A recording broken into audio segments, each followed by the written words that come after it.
நான் வந்து இங்கே மைசூரில் இருக்கேன். எனக்கு இங்கே வந்து இந்த பழம் கிடைக்கும்.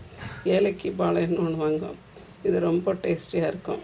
ஜஸ்ட் லைக் நாகர்கோயிலில் அந்த குட்டி வாழைப்பழம் கிடைக்கும் பார்த்திங்கன்னா, அதோட பேர் டக்குன்னு வரல, மறந்துடுச்சு.